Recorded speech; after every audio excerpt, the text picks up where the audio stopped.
आतापर्यंत आपण कथा नंदीग्रामाच्या ठिकाणी ऐकलेली आहे. मारुतीनं झालेली कथा, घडलेला वृत्तांत सर्व श्रोत केलेला आहे. आणि मग आता येरीकडं म्हणलं की कथा भाग बदललेला आहे. कथा भाग स्वेच्छळ पर्वताच्या पायथ्याशी, जिथं परमात्मा भगवान रामचंद्राचं वास्तव्य आहे. प्रभूनं आपल्या बंधूचा डोका मांडीवर घेतलेला आहे. मारुती औषधी आणण्यासाठी गेलेली, पण अजून औषधी घेऊन आले नाहीत. म्हणून भगवान रामचंद्राच्या मनाला चिंता वाटू लागली. मन विचार करू लागलं, मन संकल्प विकल्प करू लागलं. कापानयची कपिनंदन का लागले विलंबन, नकळे काही झाले विघ्न, राक्षसी चढून मारिल.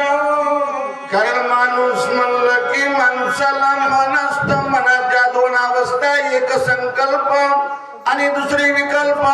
तसं भगवान रामचंद्राचं मन संकल्प विकल्प करू लागलं. काय झालं असल? माझा मारुती औषधी घेऊन का आला नसल? राक्षस लोकांनी छळ केला असेल का? काही माव केली असेल का?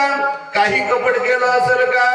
यायला पाहिजे होता, का आला नसल? बरं की सगळा पर्वताची चुकला, आणखी पर्वतांतराशी गेला, की जाता मार्गाची भुलला, विडावला कपिला.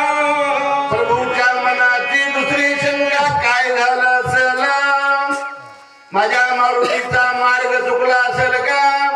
ज्या पर्वतावर औषधी त्या पर्वतावर गेले नसतील का? दुसरीकडे गेले असतील का? का राक्षस लोकांनी छळ केला असेल? नेमकं काय झालं असेल? बरं पर्वतही टाकीला, औषधी नवलकीची वैदाकी, डोळा लागला पर्वती. प्रभूचं मन म्हणू लागलं, नाही नाही, माझा मारुती कार्यदक्ष आहे. माझ्या मारुतीचा मार्ग चुकला नसेल, नीट त्याच पर्वतावर गेला असेल, पण जाण्याचा मार्ग खूप लांबचा आहे.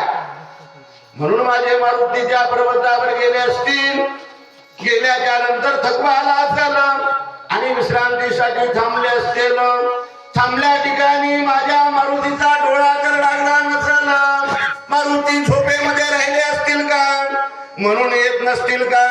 प्रभूने एकदा लक्ष्मणाच्या तोंडाकडे बघावं आणि एकदा वाटेकडे बघून म्हणावं, कोणत्या संकटामध्ये अडकला असेल, का येत नसेल? बरं राक्षस मिळले तेथा,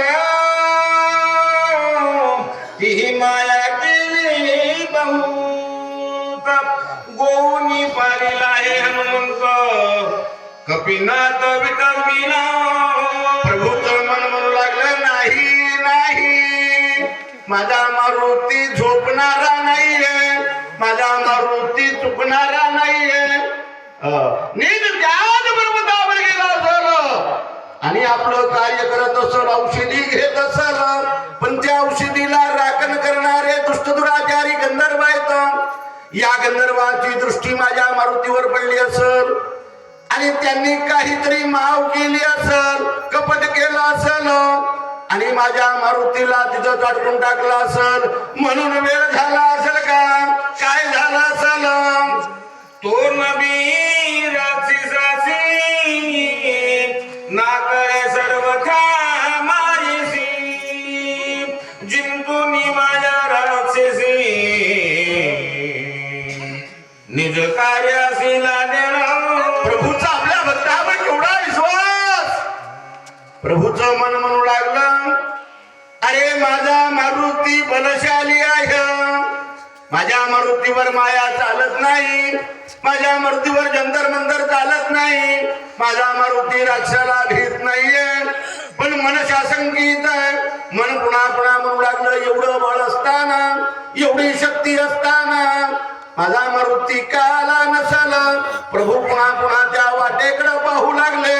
औषध ते राखत गंधर्वास्ती देत तिही दिकीला कपिनाथ औषधी घेत पर्वती प्रभूंचा मनाला वाटू लागला असं झालं असेल माझ्या मारुती बरोबर त्या पर्वतावर गेला असेल गेल्याच्या नंतर आपलं कार्य करत असेल औषधी घेत असेल आणि औषधी घेत असताना या दुष्ट गंधर्वाची नजर माझ्या मारुतीवर पडली असेल मारुती औषधी घेत असतील हे दुष्ट लिहू देत नसतील मग दोघांमध्ये भांडण निर्माण झालं असेल आणि त्या भांडणामध्ये जेवढा वेळ गेला असेल म्हणून यायला उशीर झाला असेल का काय झालं असेल ही गळे मांडली तेथे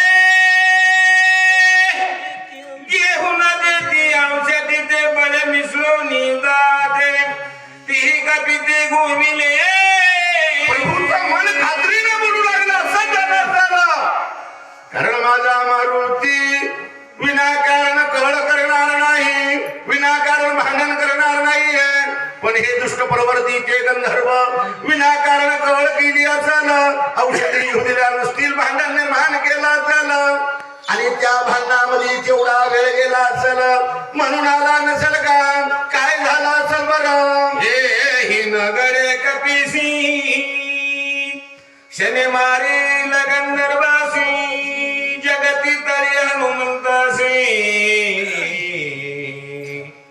रणी उदासी न पुन्हा पुन्हा प्रभूचं मन म्हणू लागलं नाही असं होणार नाही असं घडणार नाहीये कारण का माझ्या मारुतीला अरे या त्रिजगताच्या ठिकाणी भिडू नाहीये एवढा सामर्थ्यवान वीर दुसरा नाहीये पण मनशा संगीत मन पुन्हा पुन्हा म्हणू लागलं काय झालं झालं औषधी घेऊन एवढ्या वेळामध्ये माझ्यापर्यंत यायला पाहिजे होतं का आला नसल बरं 14 सहस्र पंकरे सहस्र किंकर मारी लाग्यात्मत अगत वीर हनुमंत